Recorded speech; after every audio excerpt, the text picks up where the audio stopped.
हरियाणा के मुख्यमंत्री नायब सिंह सैनी ने दिल्ली की सीएम रेखा गुप्ता को दिया आशीर्वाद। ट्वीट कर कहा कि हर हरियाणवी का प्यार और आशीर्वाद आपके साथ। आपको हरियाणा की तरफ से बहुत बहुत बधाई। सिरसा पूर्व सांसद सुनीता दुग्गल का बयान। दिल्ली की सीएम रेखा गुप्ता को लेकर दिया बयान। कहा, हरियाणा की बेटी दिल्ली की मुख्यमंत्री बनी है, हरियाणा वासियों के लिए गर्व की बात।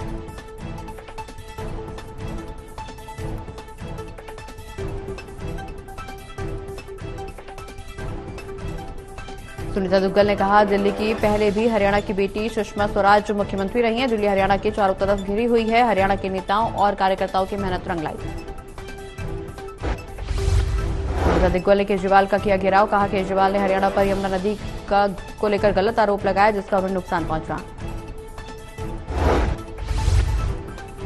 बहुत खुशी का जो है वो पल है, क्योंकि हरियाणा की बेटी, जिनकी बेटी रेखा जी जो हैं वो दिल्ली की मुख्यमंत्री बनी है। और दिल्ली को इससे पहले भी जो है सौभाग्य प्राप्त हुआ कि हमारी रेखा गुप्ता द्वारा दिल्ली के मुख्यमंत्री पद की शपथ ग्रहण करते ही जींद भी सीएम सिटी बन गया। बीजेपी विधायक डॉक्टर कृष्णलाल मिड्डा ने दिल्ली की मुख्यमंत्री रेखा गुप्ता को शुभकामनाएं दी। मिड्डा ने कहा, जींद नंदगढ़ गांव की बिटिया रेखा गुप्ता को दिल्ली की मुख्यमंत्री बनने पर प्रधानमंत्री नरेंद्र मोदी ने महिलाओं को सशक्तिकरण करने का काम किया। सौभाग्य की बात है कि आज हमारे जींद की बेटी दिल्ली की मुख्यमंत्री बनी, उन्होंने मुख्यमंत्री की शपथ ली है। ये हमारे लिए बड़े सौभाग्य की बात है। वो मेरे जींद गई नंदगढ़ गांव की बिटिया है, हमारी बिटिया है। 2 वर्ष की उम्र में वो यहाँ से दिल्ली शिफ्ट हो गए थे। और मैं ये कहूँगा कि उन्होंने इतना संघर्ष किया और देश के प्रधानमंत्री जी ने ये नगीना चुनने का काम किया और हमारे जींद। महेंद्रगढ़ में नगरपालिका अवैध अतिक्रमण को लेकर सख्त, अब होगी ठोस कार्रवाई। नगरपालिका टीम और दुकानदारों के बीच जमकर कहासुनी। ट्रैक्टर ट्रॉलियों और जेसीबी के साथ पहुंची टीम। दुकानदारों में मचा हड़कंप।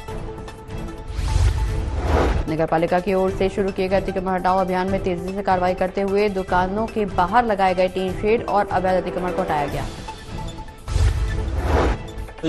हमारे जो नए डीएमसी साहब आनंद कुमार जी महेंद्रगढ़ नगरपालिका पहुंचे थे और उन्होंने शहर में ज़्यादा अतिक्रमण देखते हुए यहाँ पर अधिकारी सख्त निर्देश दिए थे कि शहर के अंदर सभी जगह मुख्य बाजार और जहाँ भी ज़्यादा से ज़्यादा अतिक्रमण है उसको तुरंत प्रभाव से यहाँ से हटाया जाए। तो उन्हीं के दिशा निर्देशन के साथ ये कार्रवाई चल रही है और जल्द ही पूरे गोहाना जींद हाईवे पर बिचपड़े गांव के पास एक संदिग्ध महिंद्रा पिकअप गाड़ी दुर्घटनाग्रस्त हो गई है। गाड़ी जींद की ओर से आ रही थी, अचानक अनियंत्रित होकर डिवाइडर से टकराई। हादसे के बाद स्थानीय लोगों ने पुलिस को सूचित किया। उन्होंने गाड़ी में भैंसों और उनके बच्चों को बेहद क्रूरता के साथ ठूस कर भरे होने की सूचना पुलिस को दी। यहाँ घूमन आ रहे थे, ये डिवाइडर पर चढ़ गई गाड़ी। डिवाइडर पर चढ़ने के कारण ये पशु पड़ गए और फिर गांव इकट्ठा हो गया जी हटाने के घूमन। 1990 बैच के आईएएस अधिकारी अनुराग रस्तोगी होंगे हरियाणा के मुख्य सचिव। सरकार ने आदेश किए जारी। ग्रेडेशन लिस्ट में सबसे सीनियर सुधीर राजपाल।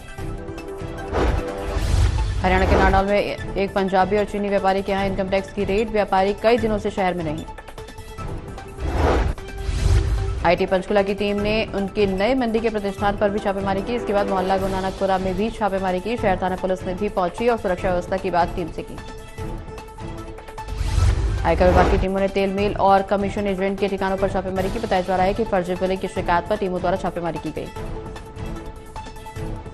आईटी की टीम 2 गाड़ियों में सवार होकर दादरी में चुड़िया रोड पर तेल मिल में रिकॉर्ड खंगालने पहुंची। सीआरपीएफ के जवान भी टीम के साथ मौजूद रहे। गोहाना के बड़ौदा थाना के अंतर्गत एक युवक शराब के नशे में बिजली के ट्रांसफार्मर पर जा चढ़ा। बिजली की लाइन शुरू थी और वो करंट की चपेट में आकर बुरी तरह से झुलस गया। गोहाना में करंट लगने से युवक की मौत। परिजन और पुलिस मौके पर पहुंचे, तब तक उसकी मौत हो चुकी थी। 3 बच्चों का पिता था और 15-20 दिन से काम पर नहीं जा रहा था।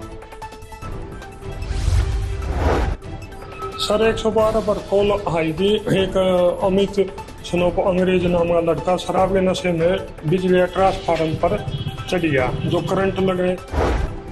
रेवाड़ी अनाज मंडी के दर्जनों आड़ती करोड़ों के गबन कर लापता हुए। आड़ती की वापसी के इंतजार में बैठे अनिश्चितकालीन हड़ताल पर पुलिस को लापता हुए आड़ती को दी गुमशुदगी की तलाश की रिपोर्ट।